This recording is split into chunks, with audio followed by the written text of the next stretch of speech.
Live from Cultura Media House. Presented to you by 786 Sports. It's a Big League Show with Adrian Lorenzo. And now batting, here's Danny Enriquez.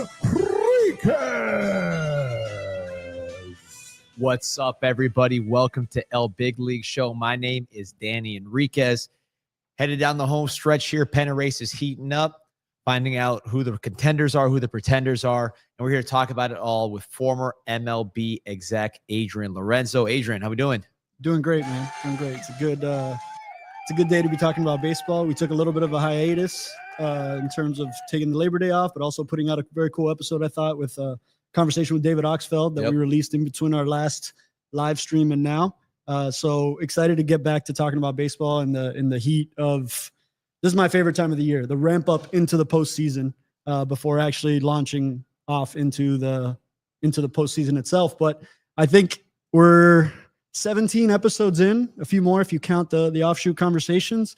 And I think it's beyond time to introduce you a little bit. I feel like you have been my co-host through this, and you're not just a co-host, you're a everything in this show with me, you know, like a co-thought partner. And I wanted to, especially on this week where you and I did a lot of collaborations in the direction of Canes Insight, which is the shirt that you're wearing, but also a historic week for all things Hurricanes football, right? I'm going to put up there it is. Work of art that I've been working on this week because it's an iconic catch that was made this weekend. But I'm going to back it up a little bit. And like, what is Canes Insight for those on No Big League Show? Sure. So this is Hurricane football, Hurricane baseball, Hurricane basketball, Hurricane sports website I put together, 2011, which has grown pretty big. We had over, I think, 50 million page views it last year. It's a forum. A lot of people just talking, fighting about college sports all day long. And that's become a podcast, which is daily, more than daily lately. We interviewed Mario Cristobal, head coach, right here not too long ago. Also do a lot of baseball coverage with Coach Arteaga and that whole squad, which we think is going to have a chance to go to Omaha this year. So, no, excited about it. Obviously excited about the win this weekend, and ready to get after it. I'm ready to talk baseball, though. I got to be honest with you. So, all that football stuff and everything else. Good. And I think that's a good, I don't know. It's a good indicator of what our relationship is like, where you're always trying to pull the conversation back into baseball. But what's your connection to baseball specifically? Like, why the interest at this level? And then I'll give my input. Well, listen, I'm just a fan. That's one sport I never played at any kind of real level other than the T-ball. So more as a fan. Now I'm trying to be the behind-the-scenes general manager of the Miami Beach Bulldogs. Got my son starting today. Was that 10U? On the mound. Yeah, 11U now. 11U now. So I don't know if he's starting or relieving. He's going to be one of the two pitchers here on the mound. So I'll give you the scouting report after we see. Nice. Right now, in practice, effectively wild lefty. We'll see how it goes in the game. Good. So that's your immediate connection to baseball. But since I've known you, every time we've engaged in conversation, you've wanted to talk about the baseball side or the baseball side of things, despite you being very well steeped as D-Money, as you are known in Canes Insight world. Somebody shout out LBO, another podcast we have on 786 Sports. They recorded last night and they entered the Notre Dame Miami game standing close to you and described walking into that game with you like walking in with the Pope. All sorts of daps and D-Moneys being thrown around. So I'm glad I can make you blush a little bit on this podcast, but now you're the one who drew me out. Honestly, your interest in baseball and this dynamic that we have drew me out from really wanting to be more on the other side of the camera, on the production side of the camera, into having this conversation. I don't know who else I would have wanted to have this conversation with that would have made me comfortable enough to do this. But here we are, 17 plus episodes deep, and I'm more fired up about it than ever. In writing today's script, I was really fired up, and I can't go too long without just a hat tip to Junior Alonso over there on the other side of the screen for my favorite intro. No offense to the other podcasts on our network, but my favorite intro of all the shows on 786 Sports. So let's let's dive in.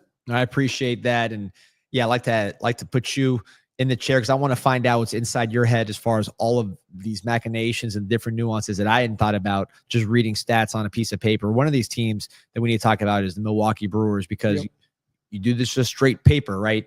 They got 85 wins, but if you're a casual fan or even more than a casual fan, you're scrolling down this list of players and nobody jumps out at you as a star. Christian Yelich obviously had his peaks and is still a very good player.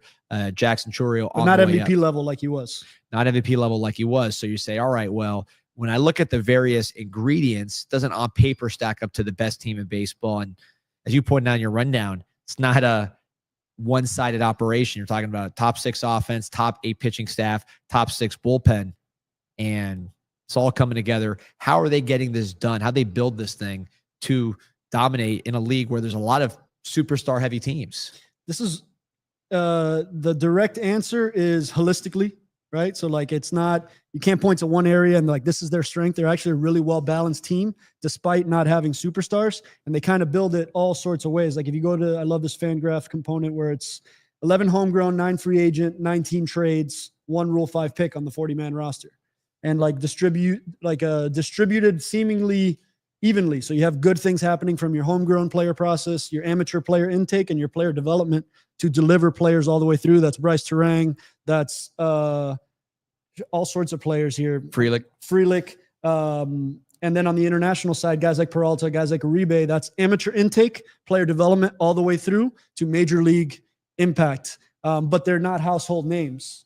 I guess the closest thing to a household name, maybe Jackson Chourio, because he's so young and he kind of got that big extension. Yelich, as you mentioned, a former superstar level performer, but quietly having a pretty strong season with 27 bombs and just like but ironically, their WAR leader is Bryce Terang, so not a household name. I think he's tied for second highest WAR in all of baseball among second basemen right now with Jazz Chisholm as well, also having a really good year. And Ketel Marte just being Ketel Marte. I don't like the slander of Ketel Marte lately, actually. I think to propel yourself to the top of your position, any position in baseball, means you're the best in the world at a position. Like, let's stop acting like that's not a rare thing, right? And so I don't want to deviate, but I want to give Ketel Marte his credit because he's one of my favorite players. But back to the Brewers, they're composed holistically, right? Like they have really very few, if any, holes. And I go to this Fangraphs, Junior, maybe this is one where we can zoom into the screen, because Fangraphs does a really good job. This is their depth chart page, but they do a really good job, first of all, aesthetically showing you how the player age, batting split, service time, options remaining. But there's a power rank thing here. We've talked about it before, where it shows you in 2 quick vertical bars overall ranking, which is where they rank overall in the game, position players and pitchers. So Bryce Terang overall ranked as a 42nd best player in baseball right now. People probably wouldn't think that, but in the last 7 days, he's been playing like the 39th best. Jackson Chourio playing like the 54th best overall player. Last 7 days playing like the 69th best player. Christian Yelich, 33 and 98. William Contreras is playing like a top 20 player in baseball right now. So is Isaac Collins, which is a trade candidate. He's getting like rookie of the year votes. And a Rule 5, we talked about the different ways to put it together. He's the one Rule 5 guy and a huge impact. There you go. So like, to me, you have to give a lot of credit where credit is due to this front office and these scouting departments and this development department, because it's coming from everywhere and they're making pretty good trades and they're becoming value reestablishment spots for like Andrew Vaughn, for example, where the value is waning in a different direction. You show up to a good team, he's reestablished his value on a good team. I didn't realize how far ahead of the league, like being the first to 85 wins. I think the next closest team is 80, 81. And there's some good teams in that group, including the Cubs in their division, having a very good year. And they're 5 wins ahead of the Cubs, in terms of win totals. And then you go to the bullpen in the starting lineup or starting rotation. Freddie Peralta doesn't get enough love. He's pitching like a top 5 player in baseball right now. And top 15 overall on the season. And guys like Abner Uribe is playing like he's a top 6 reliever in all of baseball right now. And those are 2 homegrown processes as well. And then you mentioned they got Woodruff kind of midway through here, and he's come in and pitched his butt off. Quinn Priester's pitching like a top 100 pitcher in baseball, top 50 in the last 7 days. And that's a trade that they made with Boston. So like, there's all these ways in which this has been pieced together. Latin America, amateur scouting, trades, pro scouting, firing on all cylinders right now, and then actually putting it together at the big league level. The Yelich one's interesting to me because you look, he's got one All-Star since 2019. Yep. Really had some lean years by his standards. Still a good, solid player, but we're talking about someone who's an MVP winner and MVP candidate early in his Milwaukee tenure. But just looking at it, if he continues at his current pace, stays healthy, first of all, he's played 132 games. If he stays at his current pace, plays healthy, he was injured last year, but really played well last year in the first half. You were talking about his best season since 2019 when he finished second in the MVP, coming off an MVP the year before. So a guy that's, to me, the face of the franchise still. He's the first player I think about when I think about the Brewers. Yeah. Getting him on track too. Not giving up on him after a couple bad seasons. I think that's been important as well. For me, Christian Yelich is very health driven. So there's seemingly back issues there. Like that's like the DL stints over that's been back related. It feels like he's on the other side of that right now in terms of durability. But his profile to me ages very well. Like he makes really good swing decisions. It's a good, like, dominates right-handed pitching, gets on base at a high clip. He's only 33 years old. Like guys like Nelson Cruz survived in those DH. Raul Ibanez survived in these DH type roles for a long time. So like, if you look at it, like there's another 7 or 8 years in his career as a DH, the bat plays so long as the power doesn't suffer too much, and the power seems to be back. Let me ask this, because obviously there was a reason why he moved. You look at the baseball savant; it's limited data on his outfield, but the range value is low, the arm is low. We've never been a really strong arm player, although he used to be a pretty good left fielder. He still runs. Yep. He's got 15 steals, and look at the top sprint speed, 70. So why do you think? I know you haven't scouted him in particular, like at the granular level. You need to say this with a ton of confidence, but a guy that can still run, how does he fall off at that like position like left field so dramatically that you have to move him to DH? Or is it just one of those things where you say we just don't want the wear and tear because he gets hurt? Well, I think it depends on what the other 12 players on your 13 position players look like. So every team has to only have 13, and you have to make it fit somehow. There, with guys like Andrew Vaughn, Rhys Hoskins, like some guys are just going to take up that DH spot. So it's just not freely available. I think he fits in DH spot as well, but I don't want to comment, not because I can't, but because I'm not watching Yelich from the defensive side. The range numbers aren't on his side. The arm strength numbers aren't on his side, but the sprint speed numbers are, right, from your standpoint. But I want to separate those two things out. There's some correlation, but there's not causation where you're not a good outfielder because you're fast. There are other things going into it that would make you an above average range coverer. Getting to a ball is one thing. Gloving the baseball is another thing. So it's these two things that you have to be pretty good at. That's why Javi Baez has been a pretty good center fielder despite not being a great runner. Yep. You still have to actually glove the baseball. You have to finish the catch like they talk about in football. There's definitely a degree of athleticism, hand-eye that's happening there that I'm not saying Yelich doesn't have it, but if there's a lot more going on than just sprint speed, the jump you take, the pre-pitch routine that you take, all those things can make you an above average outfielder, even with below average to average speed. I guess my question on this part was, because a lot of those things are intangible, right? That you would theoretically still have as you age. Yep. Some people get slower as they age. So I focus on sprint speed. Yep. Is it one of those things where it's not just your speed going down, but your actual change of direction and first step? I'm thinking kind of more from a physical standpoint, because with the assumption that your ability to see the ball and those instinctual things, your eye-hand coordination, that generally stays pretty good, right? As you get older, it's more going to be about the movement stuff. Is it, hey, maybe he's fast still in a straight line, maybe he's a good base runner still, but that first step kind of goes like, have you seen that, seeing players age? Sure. And there's also, Lewis Brinson was in here talking about the wall. Wall's not really forgiving either, right? So like there are things that you might not do anymore on a play over your head, getting close to the warning track, that maybe when you're 23, 24, haven't had a bunch of stints on the DL, now you're laying off $100 million before. Right. So I'm not alleging that in this case, but I'm also deducing to a certain extent, right? And so speed is always better. I'd rather have the speed, but burst is another thing that isn't just straight line speed. So there's some like lateral quickness related things. And I will say, as you age, you need to spend a lot more time on it than you did before. on it. And outfield defense is kind of monotonous. You have to be really obsessive about the details about it to stay ahead of that aging curve so that you can stay out there straight-faced and not get defended for late in the game. Yeah, you know, like an Ichiro I think of as a guy. He was 41 playing that big outfield. Right, but Ichiro was just obsessive about the defensive side of the ball too. I'm not making an assumption for Yelich here, but as your natural tools and explosiveness decline, it's one of those things you really have to like stay ahead of with form, pre-pitch, all sorts of different things to make sure you're giving yourself that edge to be in front of it as opposed to reacting to it and then the tool not being there anymore when you reach for that extra gear and netting out in a bad defensive result. I'm gonna go over some players here. We don't have to go into all of them. I want you to kind of stop me when you hear someone you want to talk about. Okay. Obviously, you talked about Bryce Terang. Yep. Number 2 second baseman, wore all of baseball. Guy was a first round pick, high school guy. Corona is California. I don't think he went to Corona High School. He gets different same area, different place than all those first round picks this year, but high school kid who's developed. William Contreras, high school selection. Yeah, brand name catcher there. We know what he can do.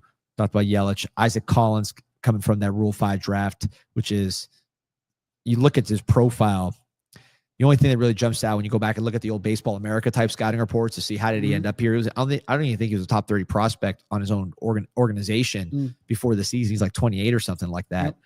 But the walks, swing decisions kind of always were the thing guiding him there. And then having a relatively well-rounded profile where he could run a bit. His defense was good enough. You know, everything was adequate. And then the swing decisions being above. Joey Ortiz, who they traded a lot for, 97th percentile in shortstop defense. Freddie Peralta, Abner Uribe. We can go into any of these guys. Which one jumps out to you that you want to jump in on? There's a few. Philosophically, Joey Ortiz jumps out to me because he hits 9th in their lineup. But to me, it's a team that's winning the most games in baseball by a wide margin. And it's not a superstar shortstop-driven model of building your team. Yep.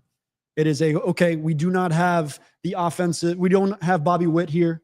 We don't have Jeremy Pena here. This isn't the way that this is going to be built. So even in lieu of that player, we can still decide, okay, we're going to have premium defense here and still be driving a winning organization. So I think it's like they're spotlighting something about shortstop defense right now that I think other teams and other places should and could borrow from. And I think you're seeing it. Like, this is why the Royals are winning games with Bobby Witt. You know, like the shortstop helps you win a game if he's a complete player, no doubt. But that jumps out. The fact that they can prioritize the defense there, punt a little bit on the offense to an extent at such an impactful position and still be at 85 wins right now. William Contreras jumps out to me quite a bit also because I was forward facing to his situation more. I knew him more as a Brave than as a Brewer. And he was always an attractive target as a 10K signing because I think it was a 10K international signing, which these guys getting there, $10,000 signing bonus is like pretty much the minimum that you can sign for, right? It's a chance. It's a flyer type of contract or the team has already run out of budget and $10,000 signings don't count towards your budget. So anything 10K and below doesn't count against your pool. So you can kind of sign as many of those as you want. So just for some context, but that's not an amount that, sets you up for life or, it's not in any country. Yeah. It's not an amount to really drive the needle. And so guys getting there from those amounts and becoming like impactful, borderline top of their position players, top 5 catcher in baseball, definitely.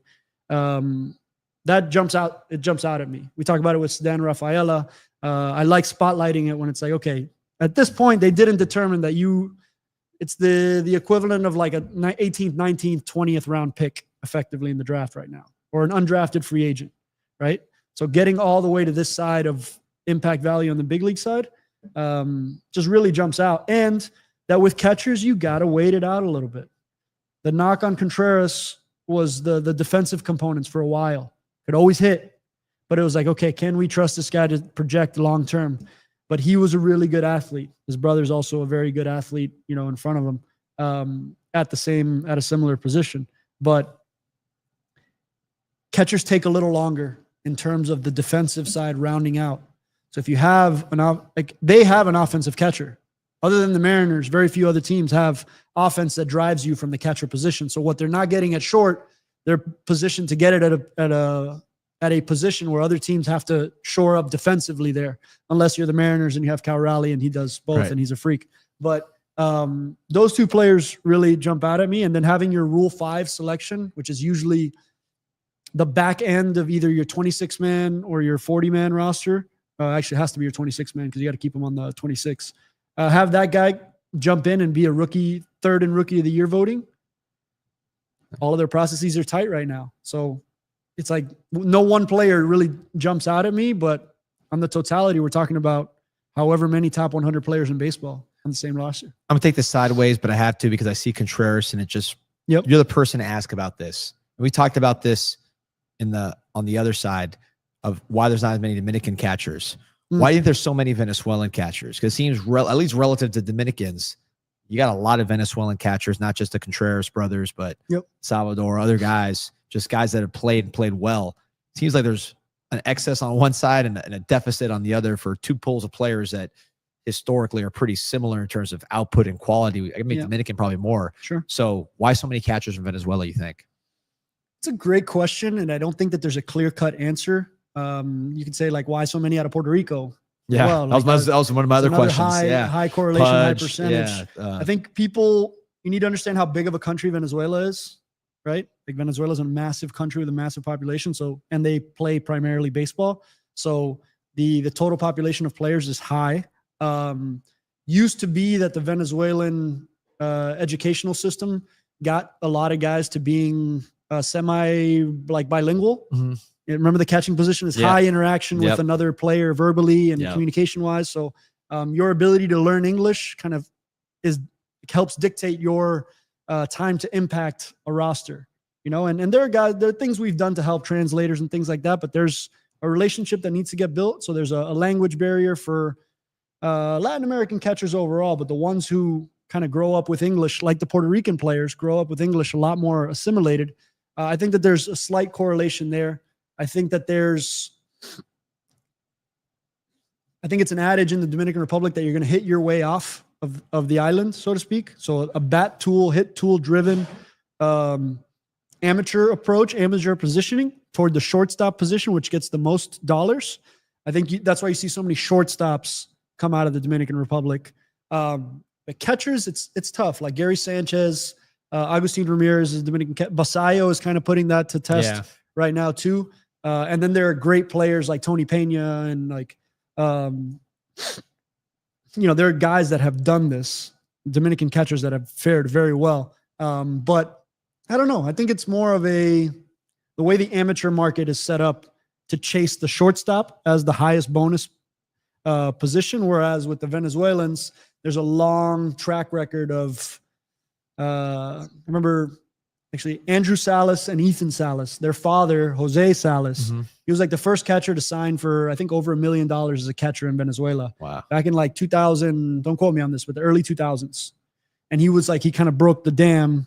Think about what has to happen. Like you have to, Lucius Fox signing for $6 million or whatever it was out of the Bahamas now created the waves of that afterwards, where the 13-year-old kid, the 14-year-old kid, their families see that as like, oh, that's a way through. Right. Right. And you need more, you need the templates. You need Basayo, for example. I bet Basayo will create this whole generation of Dominican catchers, just like I think Gary Sanchez may have impacted Basayo becoming a catcher. Because you see, it's an economic question too, but I don't know. I don't see a correlation other than at the amateur level, which I did see. There's just a lot. When you go to Venezuela, you see a lot more catchers trying out. Yeah. When you go to the Dominican, it's stacked toward the shortstops and the center fielders and the outfielders. There's not that many kids that want to be catchers. And so I think it's I think it's as simple as that. I don't think I don't think there's an educational gap. I don't think that there's an intelligence gap, an emotional intelligence gap, an intellect.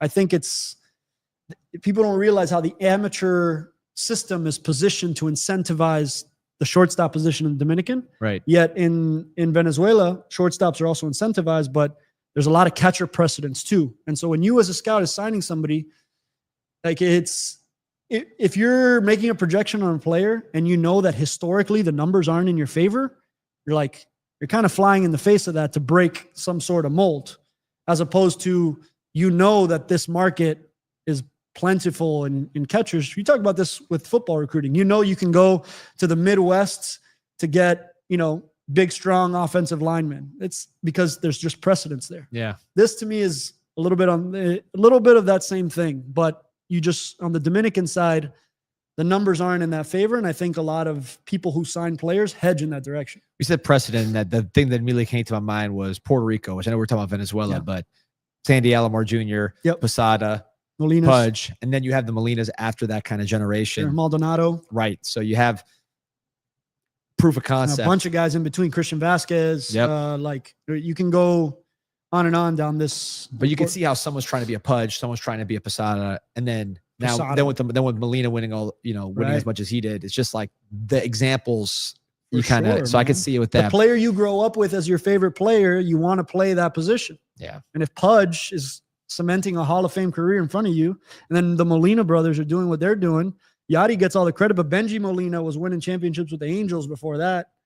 And there's kids who can't hit. Yeah.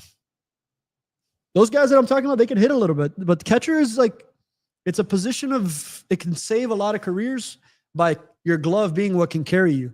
If your stick isn't where it's at, you can live a long time in the major leagues on bumping from major league roster to minor league roster, minor league deal as a defense first catcher. It's the one position that flies in the face of the offense needing to drive the whole deal. So Puerto Rico, I think what you're saying is the most relevant. The precedence and the amateur player wanting to play that position, right? And then there's the teams that get aggressive about conversions, which William Contreras, just to flip it all the way back. Yep. Sometimes teams can get really creative with you're a third baseman, you have some really good skills, your hands work well, you're athletic, but maybe your bat profile is a little better if you can also catch. And with William Contreras, I believe, could be wrong about this, I know it was true for his brother, where it was more of a third base profile that converted to catcher. The organizations that could jump in on those processes early, identify good athletes that can morph into good catchers. I think Jorge Posada is an example of that. That's a really interesting one too. And I think that happens with Latin American catchers a lot. Not as much with the Puerto Ricans because you have Pudge, you have Molina as the example, so you can grow up as that position. Very interesting stuff. And switching gears to somebody, you mentioned catchers, some of them can't hit, they have holes. Switching to someone who doesn't really have many holes at all, and that is Trey Turner, guy we know very well down here in South Florida. I still think back to his Grand Slam, which is also down here in Miami. If I recall, it was here in Miami, one of the sickest plays in world baseball, classic history. And Bobby Witt is probably the gold standard as far as the fielding, the base running, and the batting all being in that top percentile at the shortstop position. But you go off him, and right there, Trey Turner, 87 percentile batting value, 99 percentile base running value, despite being almost 33 years old at this point, so he can still run. Then the fielding, 97th percentile, elite, and probably the best player on one of the most talented teams in the entire major leagues. So I did not, before this, or as the season started, I thought it was kind of Bobby Witt here, and everybody else was going to have a big gap when you talked about the shortstop position. Gunnar Henderson's having a sort of down year for him. Yeah. I was shocked to see how close Trey Turner is at his age to Bobby Witt, who's operating at prime superstar breakout level. I mean, this is one of the most well-rounded players in the game. Yeah, I think he's playing for one of the best teams in baseball. So, would you rather be sitting on the superstar shortstop outside looking in postseason, or would you rather be one of the behemoths in the NL East right now with Trey Turner as your shortstop? Who's netting out the better result here? No. Yeah. Bobby Witt, I think Bobby Witt is a unique player of his He's a generational player. I think Trey Turner is a generational player too, just of maybe I don't know if we can say back end of his peak. He's 32 years old. Yeah. Putting up elite level numbers. So both generational players of this extended generation, but Bobby Witt is the younger, younger generations player. But Trey Turner is, I love spotlighting the guys who do it across the spectrum of value, stacking up elite level 99th percentile in range and out completion, despite having a below average arm, arm strength wise. I really respect that because you have to do so many things well to get to the baseball, get rid of it, and throw accurately that don't rely on you just having a rocket to get it there, right? Like you have to do a lot of things in your pre-pitch, your anticipation, your cutting off angles, getting rid of it quickly. And he's showing that you could be a 99th percentile defender with a 37th percentile arm right now. Those two things shouldn't go with each other, but because he's in the 100th in sprint speed and lateral coverage, he is unique in his. This is where Bobby Witt is. Really, Bobby Witt is like Trey Turner was the Bobby Witt of his generation. It's really the more accurate way to look at this. It took a little longer for him to get there with the offensive side.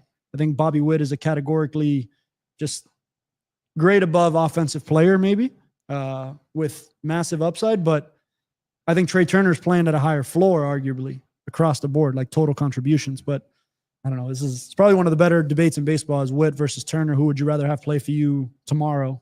Yeah. Right. And like, that's a tough call, but you could throw Corey Seager into that too. But Trey Turner's he's got that excitement factor too. He's just electric, man. You know, he could beat out a dribbler to the pitcher. He's also playing elite level shortstop.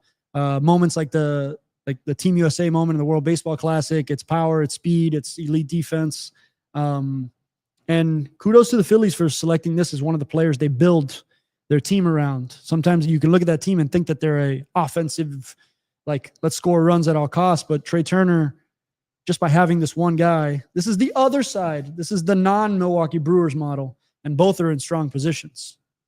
Yep. I think Philly's in a better division, right, than the NL Central right now, but a totally other different model of how to build a club. High dollar free agent, offensive complete player. Whereas the Brewers are going more like, hey, let's get the premium defender if we can't also get the offense and the base running. And we'll see how it looks in the playoffs. I know you're big on superstars kind of in that playoff moment. Now you do lose a lot of heft to your pitching staff. You're the Philadelphia Phillies due to injuries. So we'll see how that all plays out. What's interesting to me about Turner, just looking at his baseball savant page. So he's an 87th percentile, basically batting run value, which is high. Yep. Then you look at the actual components of batting, and the barrel percentage is 23rd percentile. Yep. Bat speed, 36th percentile. Yep. He chases a lot. He's 29th percentile in chase rate. Yep. He does not walk a ton, 30th percentile in walk rate. His whiff is okay, 45th percentile, but again, not great. Pretty much the only area where he's pretty high is K percentage at 76%. But then again, the overall batting value, 87th percentile. And you look at the traditional stats, 806 OPS, 14 home runs. So this is a guy who just doesn't, when you look at, some guys have the whole chart red. And it's red. It makes sense, right? Maybe one category is low and everything else is high. This one, all the components aren't necessarily there on this graphic, but then the results are high level. Is that about instincts? I mean, where's that, like, what's the missing factor there? This one's harder to explain. I'd say, simply put, he hits enough balls hard enough at good enough angles that it's not elite level impact, but he hits everything hard for a line drive. You put that together with a plus run tool and you maximize. He basically stretches a lot into doubles. Some homer power in there, triples. And then when the base advancement stuff, he's really good in. Remember that base running isn't just stealing bases. There's base advancement, scoring from second, getting first to third, scoring from first on a double. Those kinds of things. Messing up pitchers. All of it. He's a force to be reckoned with. But the offensive question is an interesting one. How he nets out an 87th percentile total offensive value. To me, not striking out is a big one. Right. It's not one that we should just blow past. Like if you don't strike out a lot, like, and you're hitting the ball hard, and you're the fastest guy in the room, right? But he's not dribbling balls out and getting hits, so like it's not that either. So I think this is a true gap to gap type of player that hits a lot of balls hard enough with elite tools to net out a very good offensive outcome. Scouting him, I know you didn't have personally scout him, but you were around the scouting process with him. You go back to that draft class, some really great players in that draft class, him probably being either the best one or one of the best ones. 2014 draft. Yeah, he pulled the 2014 draft. You'll see some of the names. It's funny because in that draft, the top two players did not make the major leagues. Brady Aiken, Tyler Kolek. As a Marlins fan, it hurts to say that I remember the 102 mile an hour fastball or whatever it was with Kolek at the time that we were told. And I remember when he got to the Marlins, he started throwing 92, 93, and he had really electric moments. He was still there when you got there, right? No. I was still with the Red Sox. I remember being in the Red Sox draft room as an intern, helping the amateur scouting process. And I remember the discussion on Trey Turner very, very specifically. He was very well liked in that room. And he was the player I gravitated towards. Okay, I don't know anything. I'm just listening to people talk and watching video, but a plus defending shortstop with a top of the scale run tool and what was projected to be a top of the scale hit tool, which it's kind of panned out, right? Like maybe it's not top of the scale, but it's a plus hit tool in baseball at the shortstop position. Actually, an original Padre draft before, and then they make a trade. He gets traded early on in his journey too. Look at this. So the Phillies with number 7 took Aaron Nola. Yep. Pretty good pick there. Yes. The number 4 pick this year, Kyle Schwarber. Yep. We know where he is now. Yep. And then Trey Turner to the Padres at 13. Good draft. So Phillies came up pretty good here when it was all said and done, and the guys had been moved. Cody Medeiros picked at number 12 by the Brewers, who we were just talking about glowingly, right? They take Cody Medeiros ahead of Trey Turner in that draft. I remember loving Cody Medeiros. Left-handed, low slot guy, power sinker out of Hawaii. And I loved him in the draft too. So I didn't know shit about anything. At that point, I was just a young intern. But if I was following those instincts, I'm not just saying, hey, I like the player that ended up being good. Right. I actually comparably liked the player selected just before him that it didn't pan out as well as Trey Turner. So Tuki Toussaint, I know he had a lot of fans. Toussaint? Yeah, from down here. I was a fan. I'm a big fan. Trey Turner, I don't know how this guy didn't go to the University of Miami. Maybe that's probably my first takeaway is Palm Beach kid going to NC State. He got selected because I know, I'm familiar with the area scout for the Pirates. He gets selected out of high school by the Pirates and then would go on to get selected by the Padres out of college after a really good NC State run. NC State's hurt us, man, between Trey Turner getting him out of South Florida. They also got Rodon, who I think he's from the North Carolina area, but he's originally a Miami kid, right? A Cuban guy. Cuban parents. Yeah. So two that the Hurricanes wish they would have landed, but I can't believe those still hurt this many years later. Every time I think of Trey Turner, that's the first thing I think of because he's a local guy, man. This guy should have been. Can you imagine this guy? He played college. He was there. He was somewhere in college. Just wasn't with the Canes. Yeah, but not all kids are ready to be evaluated at those points in time. And you didn't fit your system at that point in time, whatever reason. There's so many reasons. I mean, there's a lot of guys that get selected ahead of him here that aren't the same player as him. So high school scouting's risky. Here's another example of someone who's just hard to figure out. At least you talk about high school players trying to figure out. This is a pro player to me that's hard to figure out. I mean, it's easy to figure out because the profile is so straightforward, but Aroldis Chapman, 9-time All-Star. You're talking about a Hall of Fame type of resume, yet he's been on 7 teams, 8 teams if you count the Yankees twice. Signs here in the offseason, 1 year, $10.75 million. And the production has been absolutely outstanding. 96th percentile pitching run value, fastball, 94th percentile still. The off speed is good. The breaking ball is good. And of course, the experience is otherworldly. Not as old as I thought. I thought he was in his 40s at this point, but still only 30. Was he 37? So, 37. I mean, he's been around so long, makes you wonder. But he's still got it. I don't see any real signs of drop off. His ERA is 1. He's getting, let's see, the strikeouts per 9, 13. So not at the elite level. I think where did he peak? He peaked at something ridiculous, 18. But still pretty strong, right? So I kind of like this. How do you size him up? Who's been on so many teams, but has been really a Hall of Fame type reliever? Yeah, I'm going to shout out another podcast, Un Podcast de las Mayores, which is our Spanish language baseball podcast on 786 Sports. We were talking about him this week, and I was a guest on that show this past week. And they're 2 Cuban guys. So anytime a Cuban player does something relevant, it gets talked about. And I'm being Cuban American myself. I will unequivocally state that Aroldis Chapman is the best thrower of a baseball in the history of humankind. And I want to categorize that. I'm not saying he's the best pitcher ever.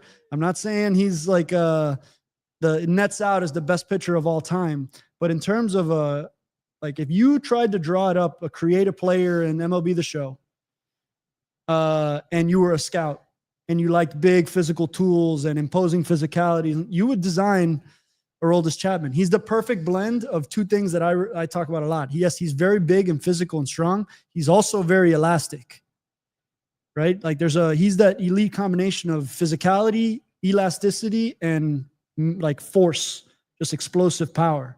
And to the 37 years old question, like, to me, he's one of the guys that treats physicality with the most intensity from a strength standpoint. Like, there's a physical imposition there. There's like a dominant, like a physical factor to his game that I think has allowed him to stay remarkably healthy over the course of all those years. And just put it simply, to my statement about the best thrower of a projectile in history, like, left-handed, 104 sometimes, even at 37 years old, holding 98.5 as an average velocity. He is just like a unique human being overall. But like, narrowing it down into pitchers, I've watched this whole arc from when he first got into the big leagues with the Reds. Like, this is as hyped a international free agent as there was. Tried to make him a starter for a very long time before. Which is going to be my question. It comes down to a strike throwing, like a command thing. And this year he's having an outlier command year. 7% walk rate. That's why, again, you're anticipating my next question. So continue where you're going. Yeah, I think it's the reason you're seeing. There's a reason he signs for 1 year, $10 million, despite having a strong year last year. And it's hard to be a back end of the game guy and have your manager being on the top step because you're not throwing enough strikes. That's a difficult place to live in. He's always straddled.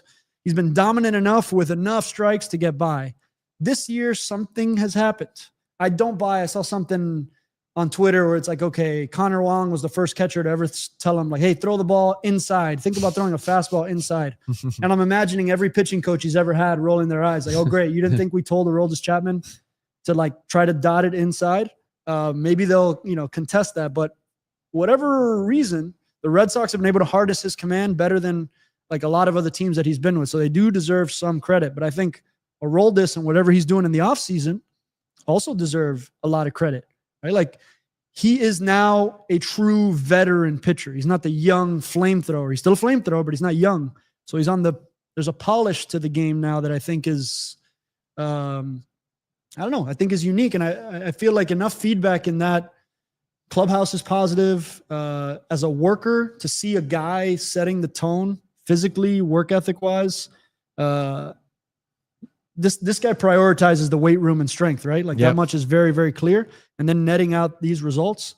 I also think that 1 year for 10, is that the best deal of the offseason? In terms of, like, contributions relative to dollars paid? Remember we talked about Gleyber Torres being like a really good 1 year deal. This is probably the best 1 year deal that then turns into a potential 2 more year extension. So kudos to his group for getting a deal done and he found a home. Red Sox Nation, they love their closers. Watch Kimbrel have a run of success there. That was impressive. Koji Uehara, like Keith Folk, like Papelbon. Like, you can really endear yourself. It doesn't surprise me that he's like, oh, I'm having success here. This is awesome. How can I stay here for a little longer?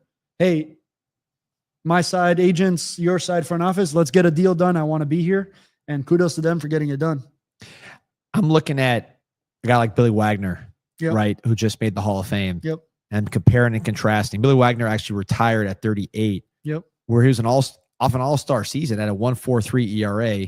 He was electric. But then he retires. Yeah, so he retired pretty much in, I'll say his prime, but he was playing prime baseball. There's more injury stuff there. You look at him compared to Chapman, obviously both lefties, different bodies. I mean, Chapman's not that far off from what he's done. He started at an older age, and he's probably still got more in the tank because I don't see him retiring anytime soon based on how good he's playing and the fact he can still get paid. I mean, could we be seeing Aroldis Chapman as a Hall of Famer based on the championship pedigree? And the fact that really, you look at him and Billy Wagner, there's not a huge difference that I see on paper or just experiencing it as it happened. I think that they happen to be left-handed closers being considered for this category. I don't think that they affect each other. Like, hey, only one of these guys can be in the Hall of Fame. Right. So I'm just saying as a reference to say, for if sure, he made it, could he make it? I think he's made it. Yeah. And I think that I might have a more controversial take than I don't like just look at your baseball reference page and like, okay, yeah, you deserve to be in the Hall of Fame or not.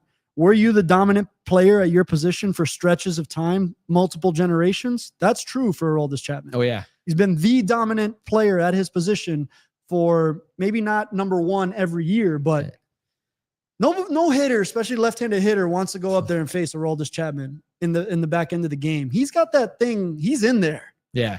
I feel like that's one thing that with a guy Hall of Famer, right? You want to be talked about aside from your own performance. What I mean by that is when you're like, I've heard you talk, I've heard you say this exact phrase when you're evaluating someone like, okay, yeah, he does that. What's he going to do against Aroldis Chapman at the end of a game? Is he going to be able to catch up to that? Right. So the measuring very few do. Right. But that's, if you're the player that is the measuring stick, they're like, what's he going to do when he faces this? I think that speaks volumes too, because there's a lot of players you could pick from and you pick that. I get goosebumps thinking about that because this is the exact barometer I used when I was with the Red Sox, for example, to like look at Rafi Devers and be like, whoa, he did something against, it was like the biggest game of the season, late game situation against Aroldis Chapman. And he took him way deep oppo as a 21-year-old rookie, where I was like, you can do that. That means there's nothing above that right now. And he's pitching for the Yankees. Like Red Sox Yankees was very heated. Like Cabrera going opposite field against Roger. 100%. Like we'll pull that video up and we'll make a reel out of it. Gee, Giancarlo, shout out at Legends of Dade when you make the reel. Let's use that one. But I'm so glad you said that because I remember that being the barometer for Devers, being like, and when you're the barometer, especially if you've held it for a long amount of time, and at 37 years old, we're still talking about you as one of the best in the game. And I'd argue he might net out as the best in the game because of what I said, the mental side of it. There's a feeling, and I've been on the other side of it with the Marlins when we faced the Yankees, like in those stretches too. And when those years with the Red Sox where like you see him come into the game and you're not feeling good that you're going to like get to win the game off of Aroldis Chapman. You're like, shit. Like the only guys I really remember feeling that sense is like Josh Hader was like this, was like this in his dominant runs where you're like, this game's that Devin Williams, Josh Hader, 8-9 at one point was just lights out. I'm sure people will say this about Mariano Rivera too, but Chapman is like, you may not get you may not touch the ball in these next 3 at bats, you know, like, and the guys who do, like, okay, those guys are very good. You're not going to me, it's hard to see like a young rookie stepping up off the bench cold, take a pinch hit at bat against Aroldis Chapman and be on the better side of that split. He's got that thing. And now that celebration basically where he just stares down and holds that stare pose. Like it's, he's an iconic player in the game.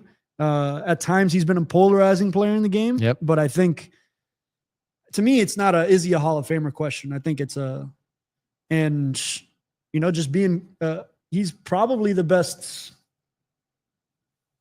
The Louis Tiant fans aren't going to like this, but is he the best Cuban pitcher of all time? Does he net out as the best Cuban pitcher of all time?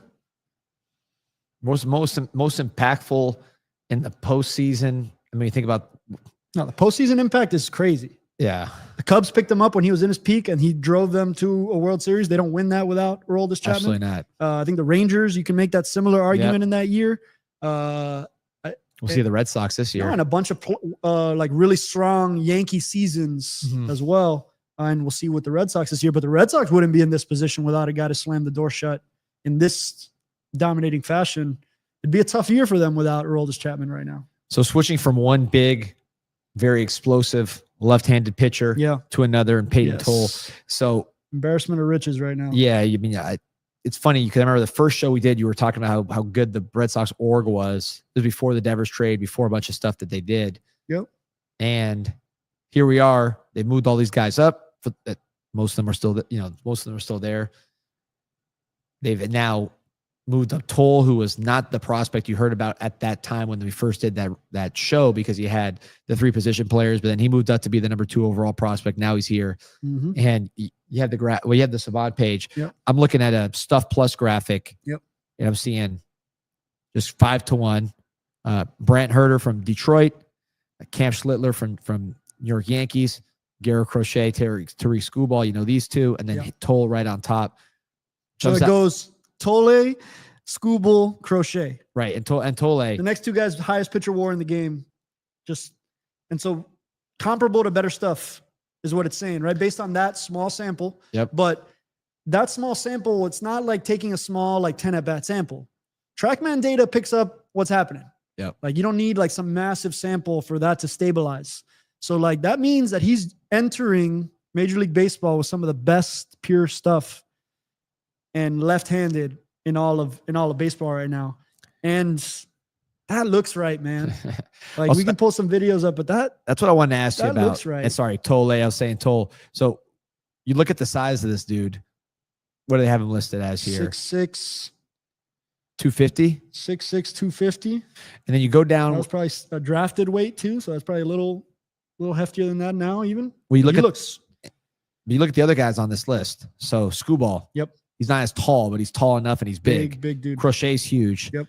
Schlittler's huge on the right side. And then back to the left-handed side, Brant Herter, another big dude. So these are all big guys with that stuff. Plus I know we always think about Skeens isn't on that list, but right. You can keep Yuri Perez. So it's interesting. We talk so much about the Freddie Peralta is not in that category, and he's in the 99th percentile right. too, which and there's always the Pedro Martinez example or Walker. More outliers, it feels to me though, than right. what you're seeing, which is the argument I think you're trying to make. And I go back to Stan Meek. If you ever hear the show, he used to say pitching, buy it by the pound, like get big physical boys to like, cause you need to, especially for starting pitchers, like to hold the workload that needs to happen there. But Payton Tolle is really, really interesting in terms of, I think we're seeing something really unprecedented overall across the game and guys getting to the big leagues so fast. Right. Like guys jumping out of college. This guy was a 2-way player in college, pretty good 2-way player. Oh yeah. And then the arm just kind of ran, kind of sprinted way ahead of the bat and had a really dominant, I think last year pitching at TCU, but falls seemingly to the second round, 50th overall pick in the 2024 draft. And then really gets there. Seemingly a 2-way guy should have a lot of pitching development left, a lot of polish that needs to be rounded out before you can just pitch this way in the big leagues. But let's start with the obvious, right? So if you look at his scouting report from college, which had him as a top 4-round talent, obviously goes in pick 50. Yep. Sitting 90 to 92. Yep. Touching 95, 96. Going to the Savant page here as a major league player. Again, it's early. Fastball velo, 81st percentile with an average of 96 miles an hour. So touching big velo jump. Yeah, touching 96, now sitting 96. Yep. Which again, like some of the things you talked about, 2-way, big, athletic. You can see how that could come together. Shohei Ohtani has blurred 2-way for us completely. Like I think we need to stop and take a beat and be like, this is so difficult, especially as a starting pitcher to do what he's doing because like doing the 2-way thing, you have split attention and the attention is going to go to the position you play every day. The bat, the position player side is going to get the lion's share of it. So to also like develop as a pitcher is incredibly difficult to do both at a really high level. That's why I think, again, Shohei has spoiled us because it doesn't make sense what he breaks the brain completely as a starter. Most starting pitchers, ask them how they feel the day after a start or 2 days after a start. And if they're ready to go out there and take hacks and perform offensively at a high level. So Shohei doing what he does and run the bases. So we shouldn't allow that to skew this. But I think what we're seeing here is a 2-way guy deciding to focus on pitching and then being like athletic enough to make the transition very quickly and to bridge the gap all the way, especially command and as a starter. He flew through, I was looking it up, like I want to go to his BB baseball reference page because he just they started him in Greenville in high A ball. It wasn't like it was like an obvious jump to put this guy in AAA.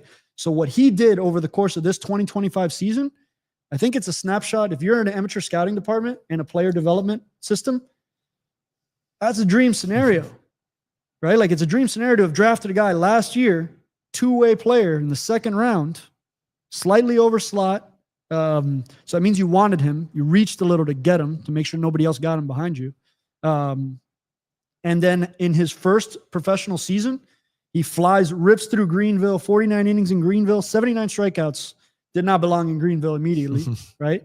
Goes right into Portland AA, 37 punches in 27 innings, and then gets to AAA and has like, once you've gone through AA, AAA is not supremely more talented than AA. Actually, you can make the argument AA might have more talent sitting there. AAA is meant for guys, yes, prospects getting there, also guys that have bounced up and been bounced back. Right. There's more like veterans, crafty types playing, but it's not. Once you're in AA, there's some more talented players playing in AA than there are across AAA. Yeah. So once he did that in AA, and then like a couple hot stints in AAA, you're like, well, what's left here? And the Red Sox, they need it. So kudos to them for starting the clock. They didn't have to pull this. It's not that, they didn't have to do it this way, but he was so good at 22 years old already that he's pitching in a postseason run for the Boston Red Sox and showing up with better stuff than Garrett Crochet. And I'm not saying he's better than Garrett Crochet overall, but right. And then Danny, what you and I talk about all the time, you pull his video up, man. It looks right. Well, I was going to ask you about this. So on the visual scout, I'm picturing going against this guy and then going against Chapman, who we just talked about right after. But both guys, you're talking Great about mustache. You're talking about extension, which they keep track of on Yes. Baseball Savant. Chapman at 6'4", 235. Yep. He's that 97th percentile.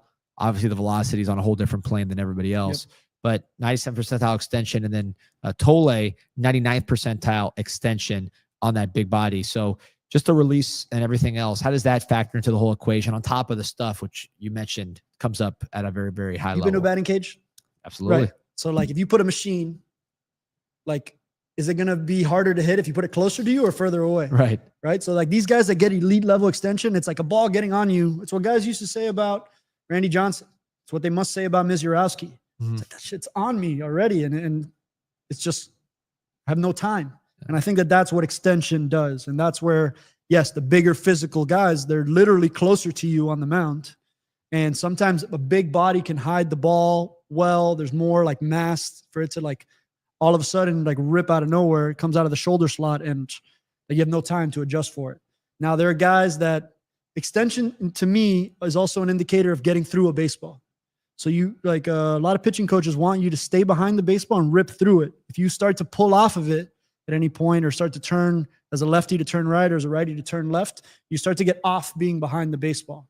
And I think that the guys that get good extension, it tells you that they're really like holding that directional plane towards home.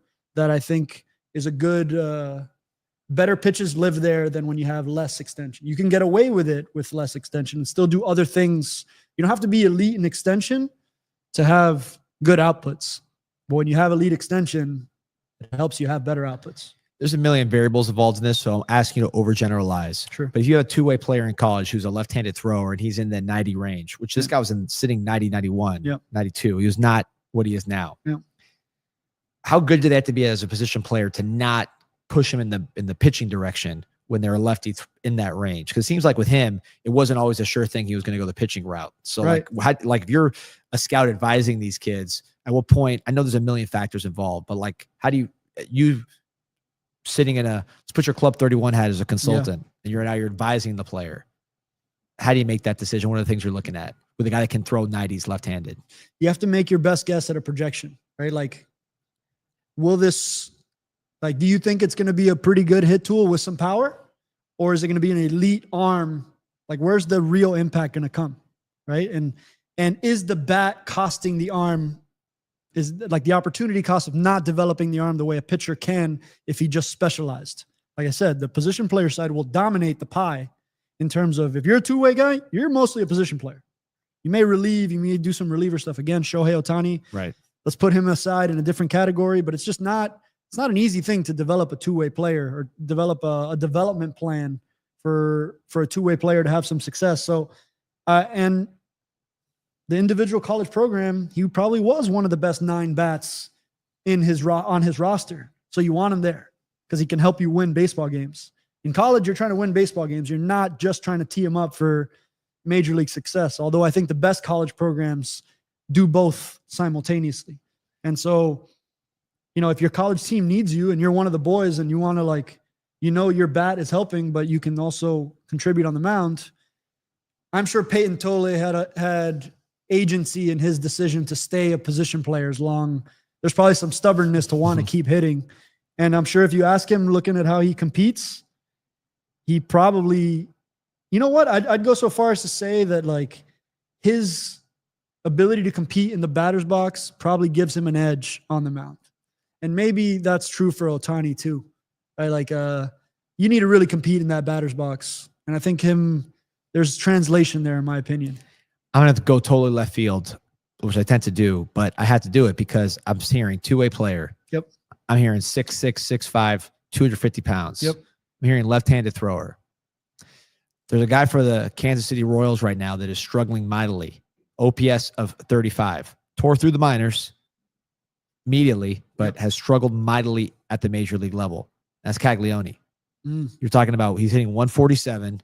He's got a 4.85 OPS, right? But 6'5", 250, left-handed. I believe he was up to 97 in college. Yep. While still being maybe the best position player in baseball. When does that conversation start? It's early. I mean, he just got to the majors, but it's been bad. And the ability on the mound is pretty alluring for the reasons we're just talking about with Tolle. Alluring or special? And I think that's the key word. I mean, 6'5", 250 with best athlete on the field throwing 97.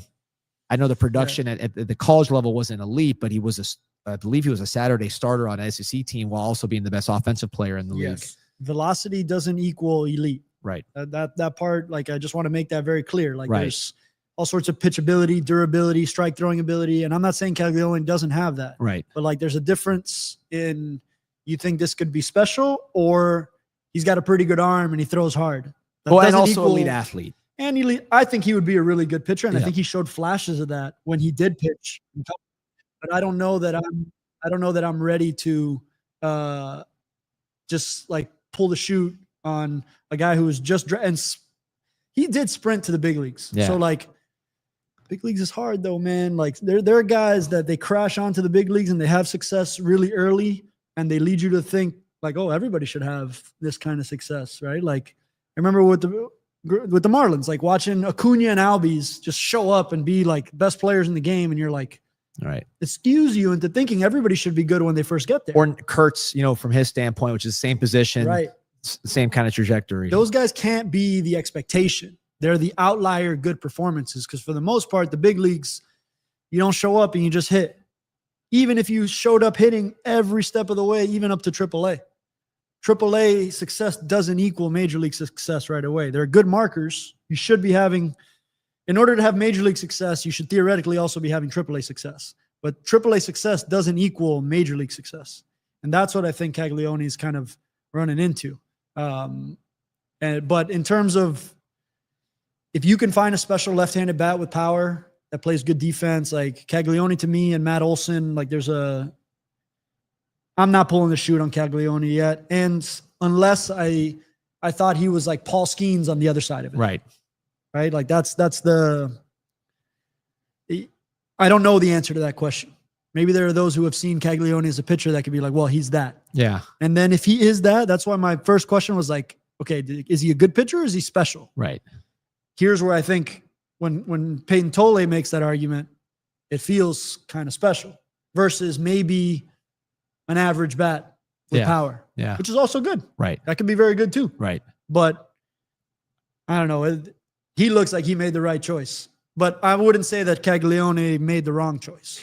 And with someone like Caglione, because again, we're talking about Tolle, and a lot of the things line up. I would say Caglione probably a better overall athlete, just because he's probably he was the best athlete in his class. Yeah.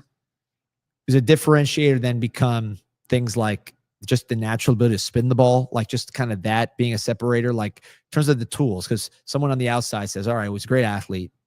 He can throw it hard. Yep. He's done it. Yeah. Well, if he focuses on it, he's going to throw better. He's going to throw more strikes. He's going to do this and that. Is there some innate spin and those kind of things that are going to be just much harder to develop, even with a great athlete that already has some pitching talent and it can throw it hard?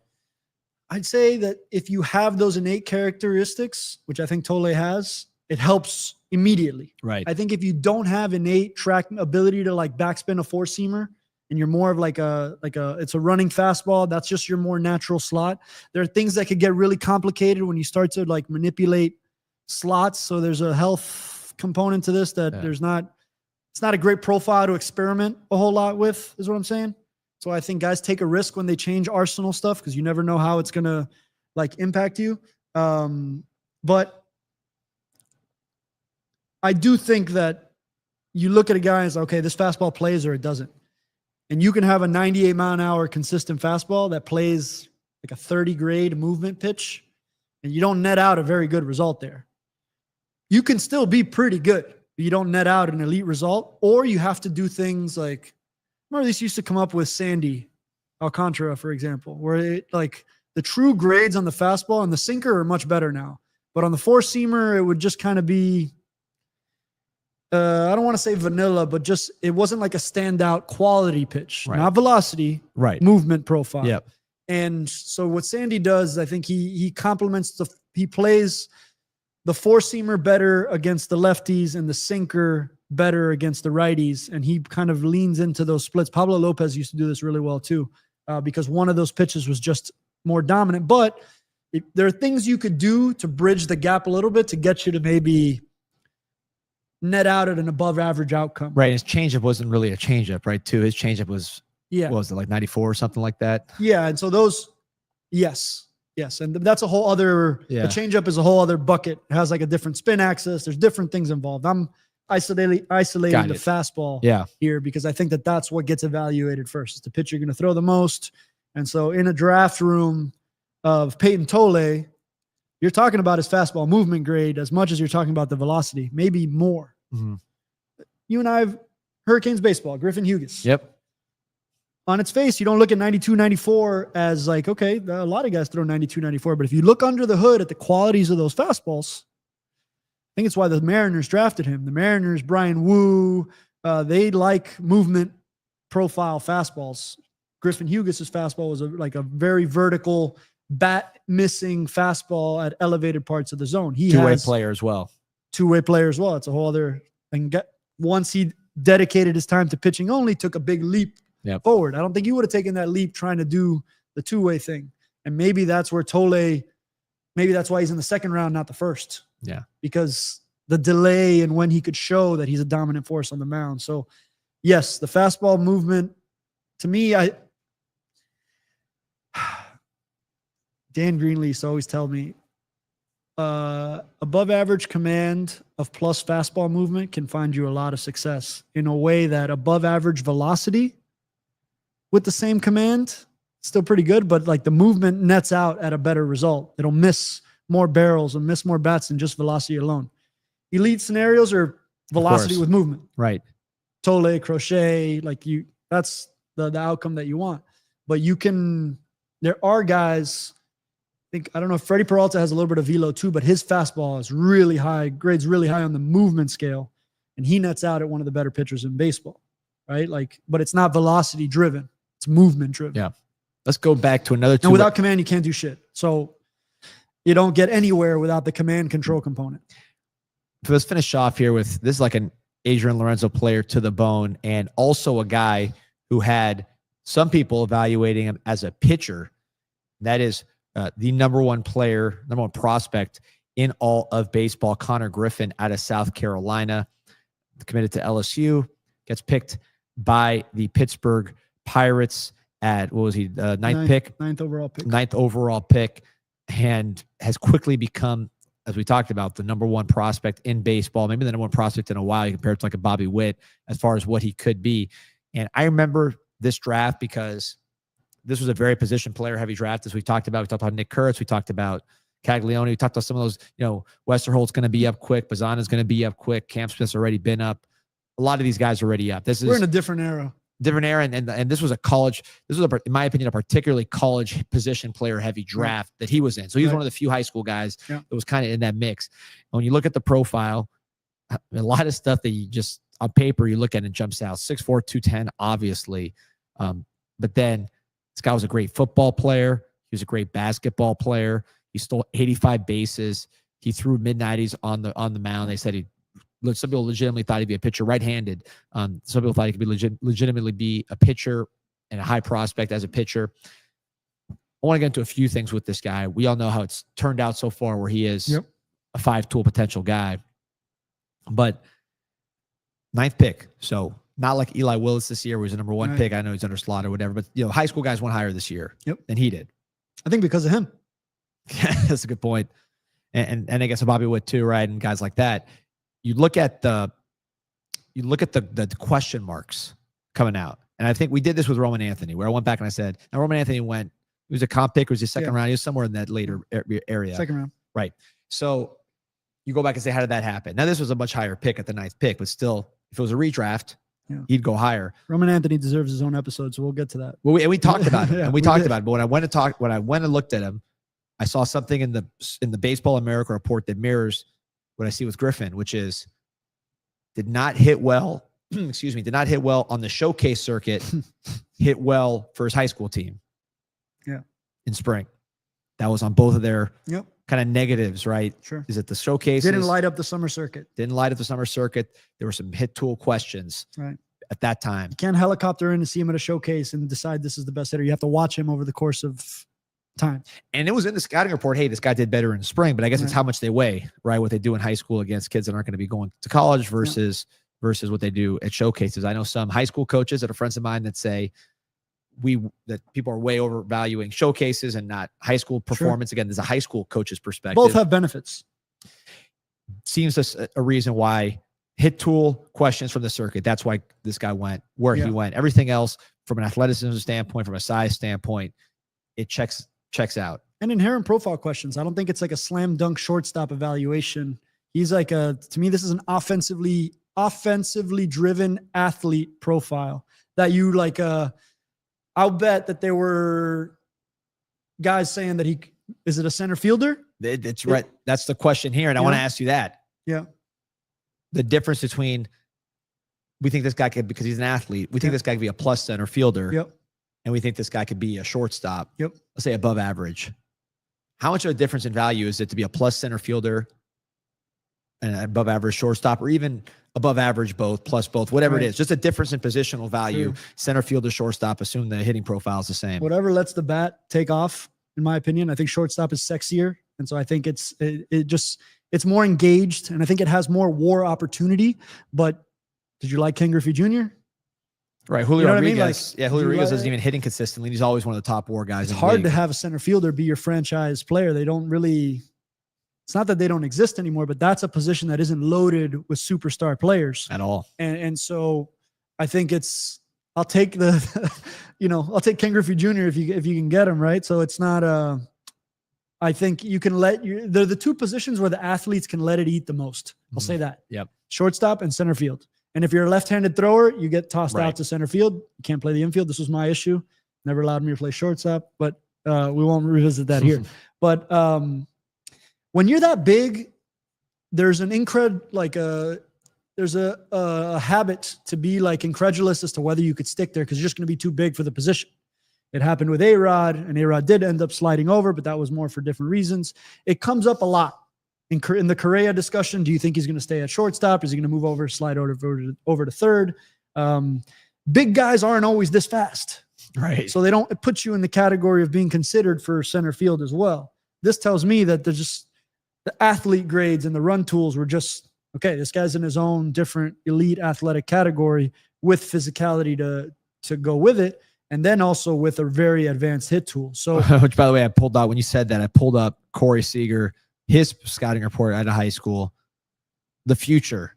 Seager will likely face a move to third base at some point, but they'll keep him at shortstop to start his career. And how old is he now? One of the most best third basemen, most well defending third basemen's report read like this, though. So it's not an uncommon thing for you to be a shortstop through high school and end up playing third base, because it's shortstop. We've talked about it on this show. Playing shortstop at the big league level is no joke.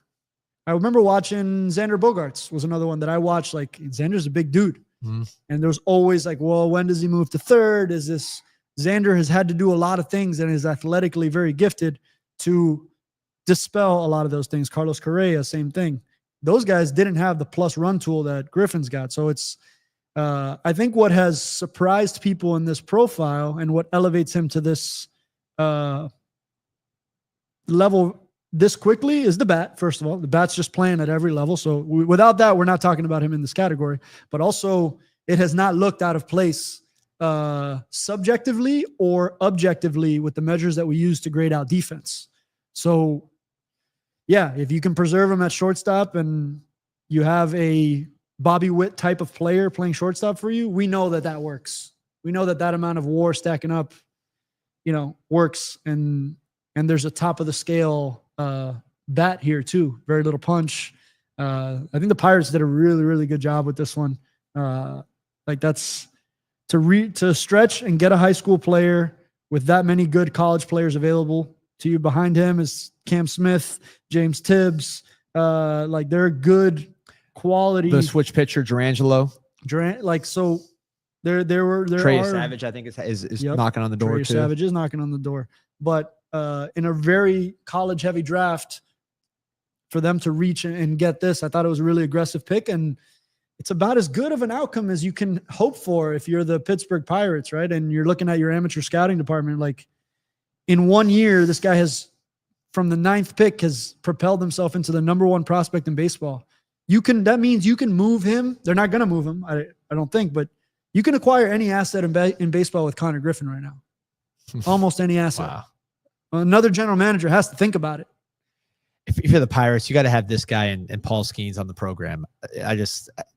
How do you miss that opportunity? That's kind of where I'm at. It's so much. It's way more complex than that. There's got to be moving parts to it. I get it, but man, I mean, you do want the Brewers Pirates are at 85 wins and they don't have an individual standout player like this. So there's different ways to build it, is what I'm saying. I don't know if they had the opportunity to have both those guys either with the Brewers either. It's hard to have. You had the opportunity, and then you got to tell your fans, yeah, we could have had Konnor Griffin and Skeens, but we traded him for assets. That's a hard pick. Payton Tolle. That's a hard. That's true. So he was the first high school player. So that's kind of the first thing that jumps out when you look at this list. You got college, and he's the first one. So you're getting the best. Braden Montgomery at number 12 unlocks Garrett Crochet. Yep. So sorry, I'm just looking at the grouping. No, of this draft is him. fascinating. Yeah, and then really Bryce Rainier. Caglione's in this draft. Was the other guy selected ahead of Konnor Griffin? Oh yeah, and no one blinked. I mean, that was a no-brainer. 3 months ago, and we're talking about Caglione in the most glowing of lights. Right. And look, who knows what happens when Griffin moves up, right? Right. Obviously, you hope he does well. One thing I've noticed, me coming more from a football background, I always place a lot of value on multi-sport. A little trickier in baseball because you specialize at an earlier age, typically, especially these guys that are prospects. But I did notice that Abe Arquette, who's a bigger shortstop that just got drafted by the Marlins, college player, but somebody that people seem to think will stay at shortstop. There's some people think he'll move to third, but there are people that say, hey, I've seen enough here that shortstop is something we realistically could project him at. At least that was a scouting report. I believe he was all-state in basketball coming out. Taller guys. So typically those taller guys are going to play basketball. Right. Look at Konnor Griffin, football and basketball. Corey Seager, I just looked it up just on a whim, basketball player and baseball as well. Yeah.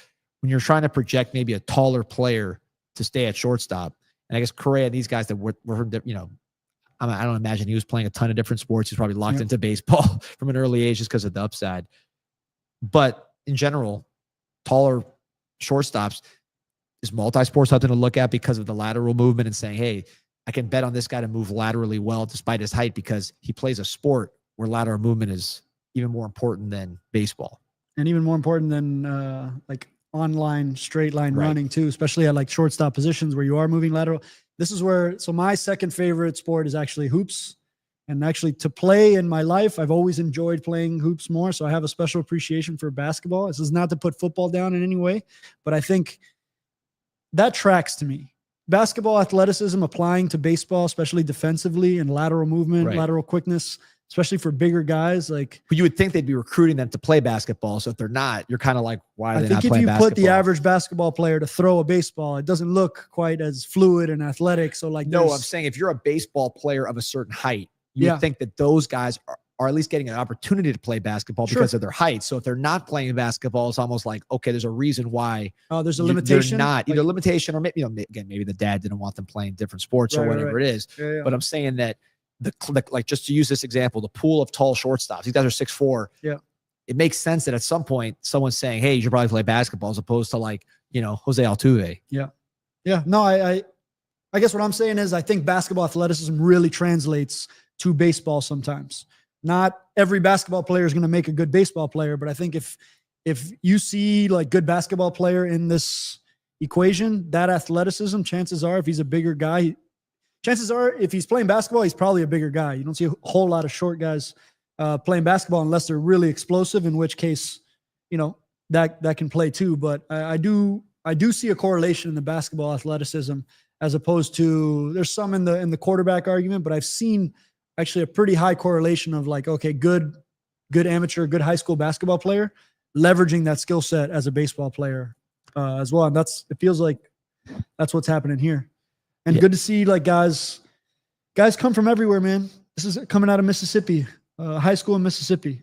Like great can come from all over. And I think baseball does a really nice job of,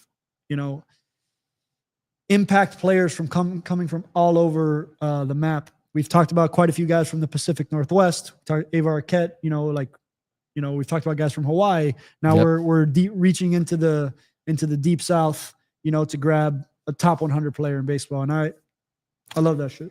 And, Mississippi's had some really good players. Their college programs are both strong. You've had national championships with both. So I could see that.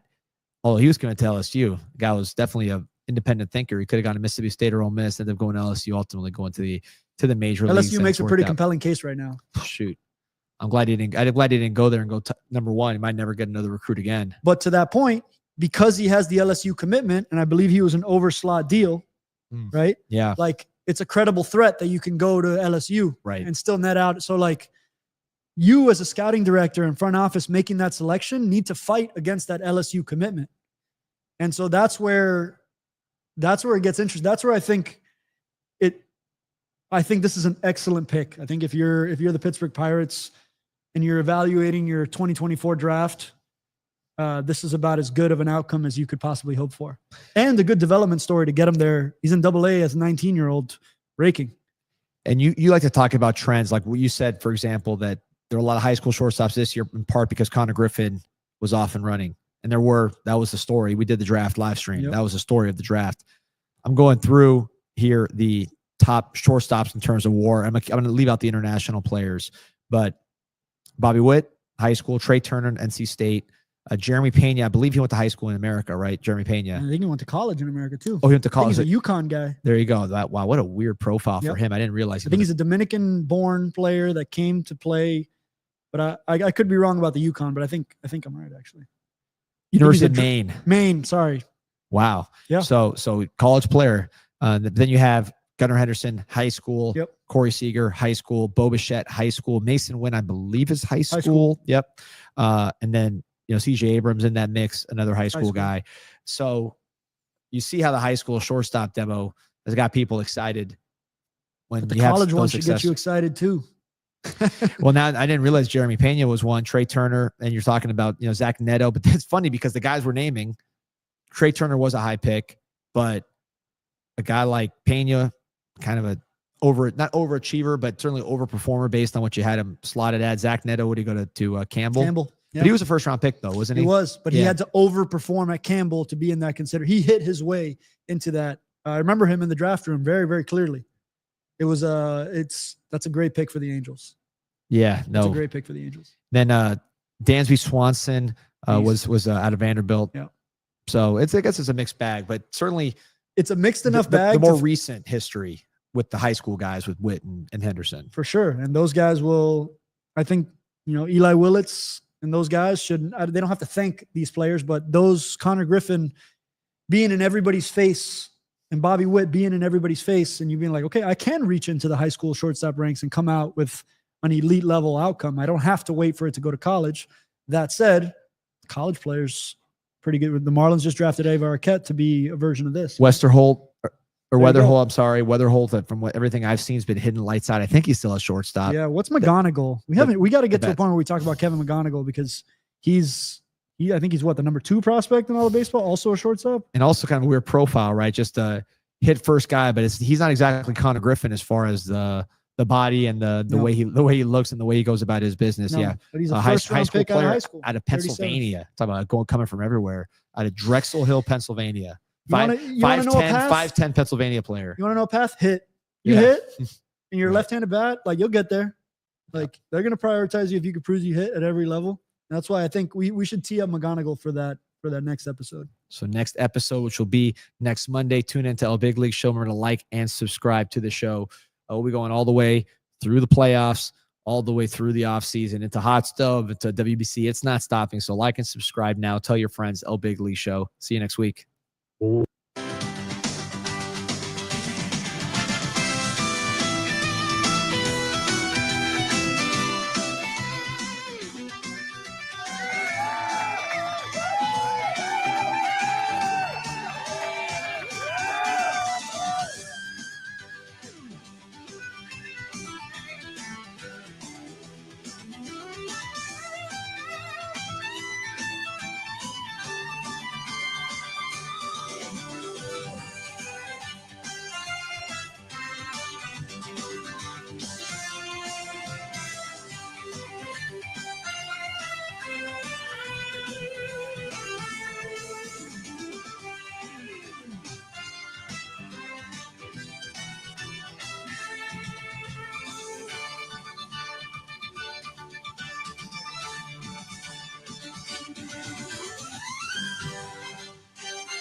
Sheesh.